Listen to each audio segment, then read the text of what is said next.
too big to fail. If it's too big to fail, it's too big to exist. It's time to break up these very, very large and potentially dangerous institutions.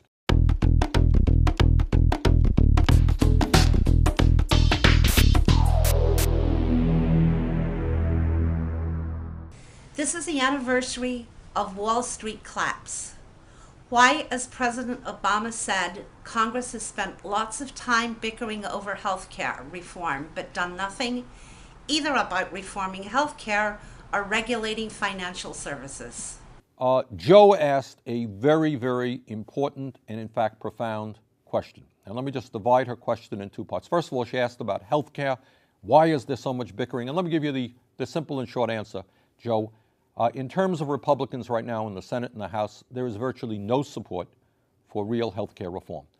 We've got 46 million uninsured, more underinsured. We got 1 million people this year who are going to go bankrupt because of medically related bills. We end up spending almost twice as much per capita on health care as any other country, and yet our Republican friends and the healthcare industry and the big money interests in healthcare, they're saying, no, we don't have to do anything. Oh, so what if healthcare costs are going to double in the next 8 years? Nothing is what we want to do because we're making a whole lot of money out of the system. That's what the bickering is essentially about. But healthcare is not the only issue that Joe talked about. And she raised a very important question, and that is, what is the Congress and the President doing about the disaster which we're currently experiencing as a result of the greed, the irresponsibility, and the illegal behavior on Wall Street? And Joe, I wish I could give you a lot better answer than I'm going to give you. Some of us fought very, very hard for a real investigation of how a handful of CEOs on Wall Street caused the most significant economic decline in the modern history of this country, in fact, since the Great Depression. That's what we demanded. Now, what's going to happen in the next couple of weeks is there is going to be the beginning of an investigation. How strong it will be remains to be seen, and I have my doubts. Bottom line here is the American people have a right to know exactly who it was whose greed and illegal behavior and irresponsibility caused this crisis. Who are they? Who is going to go to jail for the suffering that they've caused to the American people? How do we make sure that this crisis never erupts again?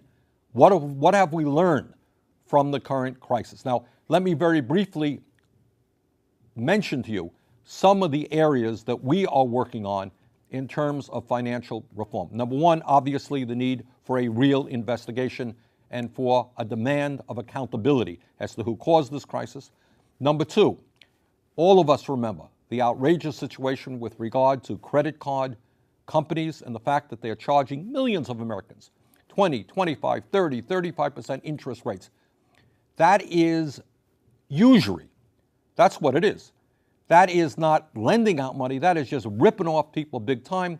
We've got legislation in that will put a cap on interest rates in this country at 15%, and we have selected that number because that is what credit unions have been living under for many years now, and in fact been doing quite well. 15% max interest rates in a usury, eliminating usury in America. Second area, too big to fail. The reason we have spent hundreds of billions of dollars bailing out our friends on Wall Street is the argument is if they went under, the whole economy would collapse. Well, if it's too big to fail, it's too big to exist.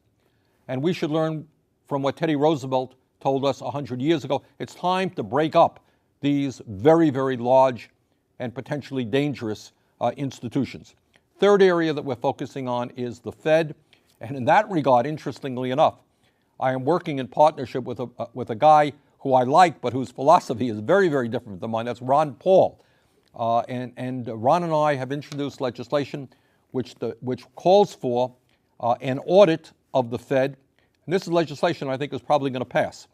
And what it says, among many other things, is that the Fed has lent out trillions of dollars in zero-interest loans to some of the largest financial institutions in the world, and we don't know who those institutions are. And Ben Bernanke is not telling us who those institutions are. So we're going to get Ben to tell us, and we're going to pass this legislation. So those are just a few of the areas that we are working on, but the bottom line is we have got to learn from this disaster, and we have to make sure that it never happens again. Thank you.